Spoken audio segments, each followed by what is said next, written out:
Today we're going to look at the Super 7 Super Shogun Mechagodzilla.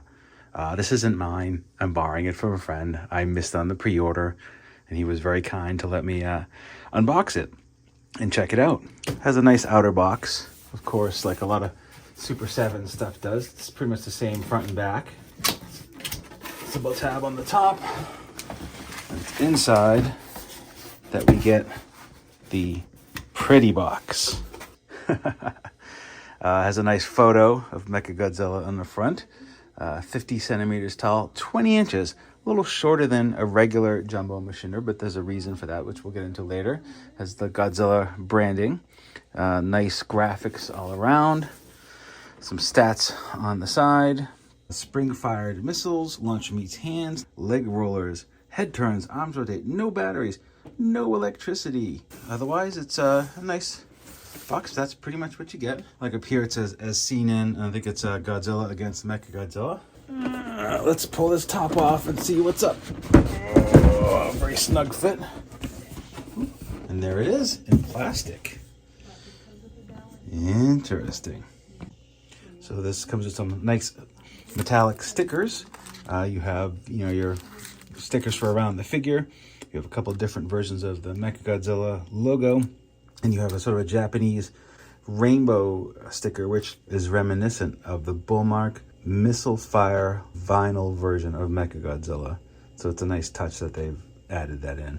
The toy itself comes in plastic bubble. All right, here he is out of the box. Very cool looking. So as you can see, there's the 6 missiles there. You have a tail that you need to attach, and then the figure. He looks super cool. To put the tail in, you basically just give it a click. The good news is that just a little twist, it'll come out again. So it's not a permanent attachment. Now let's go over some of the fine details here. The head is like soft vinyl-ish. Yeah, I'd say it's a soft vinyl. It's got nice detail, rotates. The body is polyethylene, like it should be. So are the arms with some painted details. Nice MG Mechagodzilla detailing on the arms. The hands rotate just like the one in the movies. Very cool.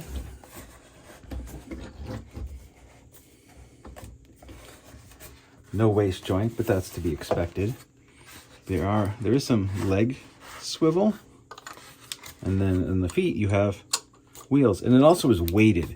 You can tell that there feels like it feels like it's weighted, that there's weights in the feet, so it definitely has, I feel like it has substance to it. And the good news is it feels like a Jumbo. It has that Jumbo feeling, I guess you could say.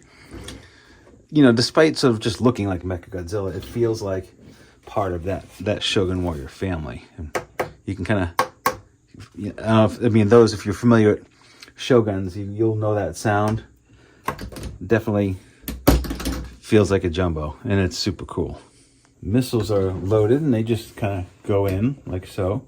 And there's some buttons here that, of course, they fire really good. They've got a good distance to them. And they feel mostly like Jumbo missiles. Overall, I'm super impressed. So here's an example of the Mechagodzilla missile and a vintage Shogun Warrior short vein missile. And they are very, very close, but they are subtly different in color, material, and size. So much so that placing the vintage one into the fist doesn't necessarily work out. I mean, it clicks in, but it doesn't really launch like the one that comes with it does. So very subtle tolerance differences here between the two types, but they are different. And here are some other Shoguns to sit with him. you could see that there is definitely a height difference between a classic Jumbo and a modern Mechagodzilla. But here's the deal. He isn't meant to be in scale with these guys.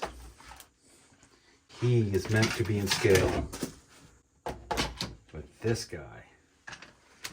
The vintage Shogun Warrior Godzilla Jumbo Mechinder. That's who he's meant to belong with. So these guys look awesome together, and they are interestingly designed as companion pieces. I'm sure it was intentional, but when you look at the curvature of the arms and how they bend, they're almost exact. If you look at the curvature of the knees and how they are bent, they're almost exact. If you look at the placement and length of the tails, they are almost exact. It's almost as if this is a skeleton that you would see on a mechanical Godzilla. It's just very, very cool and very, very well done, and a very classic homage to the original Shogun Warrior Jumbo Mechinder.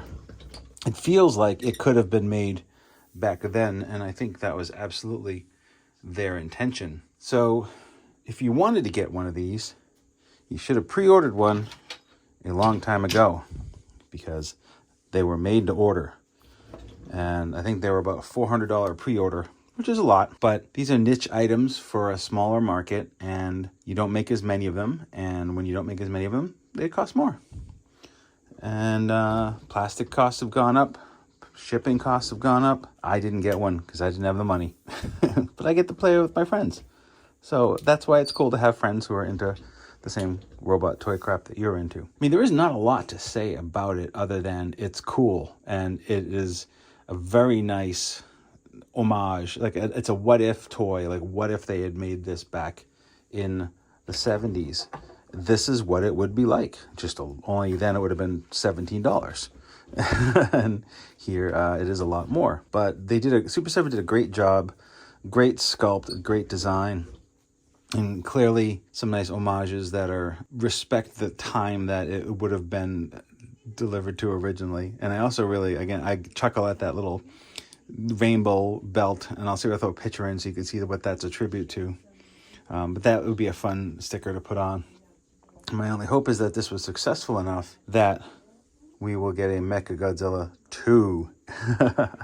Perhaps in a slightly different gray or even metallic color. That would be fantastic. Of course, nothing has been announced as of yet, but what a great piece this is. Really a treat to handle this, and its existence is kind of weird, but, you know, as someone who's nearly 50 years old, to have something that I should have had available to me when I was 5, and having it appear, it's like a weird little time warp, a nostalgia time warp.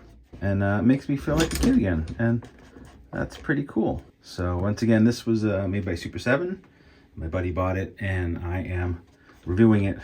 Thank you again to my buddy for sending this over to check out, and it will suck to let him go because he will look great in my collection, but that is maybe a purchase for another day. This has been Josh from CollectionDX. We'll see you next time. Oh no, he says he's got to go. It's Godzilla. Ah! Ah! Ah!